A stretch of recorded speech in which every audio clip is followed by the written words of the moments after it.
the meeting. Now that the manager had gone, I was not particularly alarmed. What better than to be imprisoned in a room full of these splendid ladies? If I ever got talking to them, I might even suggest that they come and do a bit of cruelty to children, preventing at my school. We could certainly use them there. In they came, talking their heads off.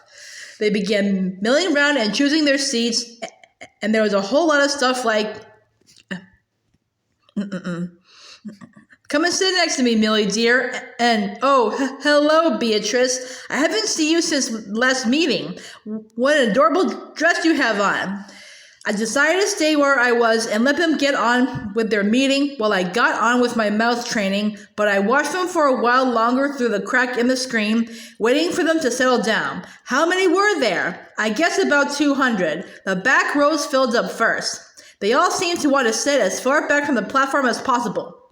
There was a lady wearing a tiny green hat in the middle of the back row who kept scratching the nape of her neck. She couldn't leave it alone. It fascinated me the way her fingers kept scratching away at the hair on the back of her neck.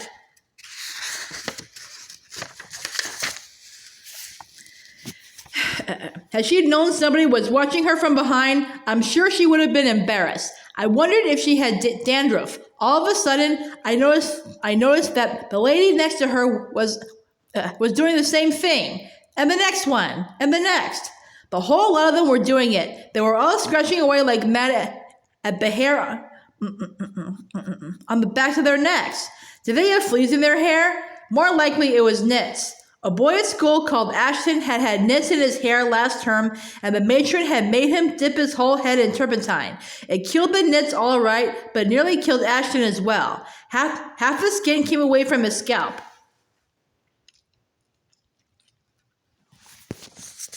I began to be fascinated by these hair-scratching ladies. It is always funny when you catch someone doing something coarse and she thinks no one is looking.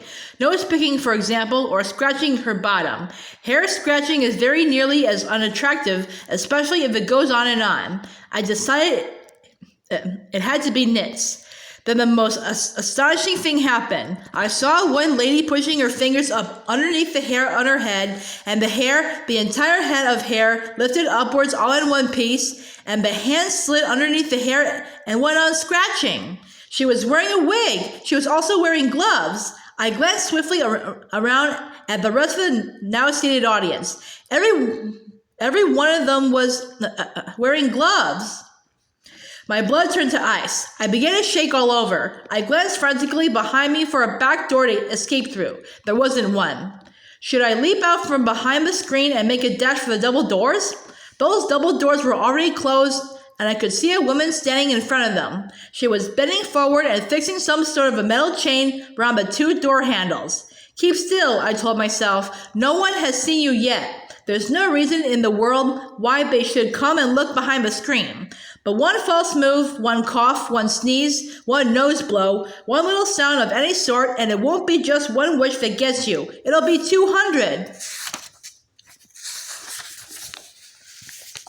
At that point, I think I fainted. The whole thing was altogether too much for a small boy to cope with, but I don't believe I was out for more than a few seconds, and when I came to, I was lying on the carpet and I was still, thank heavens, behind the screen. There was absolute silence all around me. Rather shakily, I got to my knees and peered once again through the crack in the screen.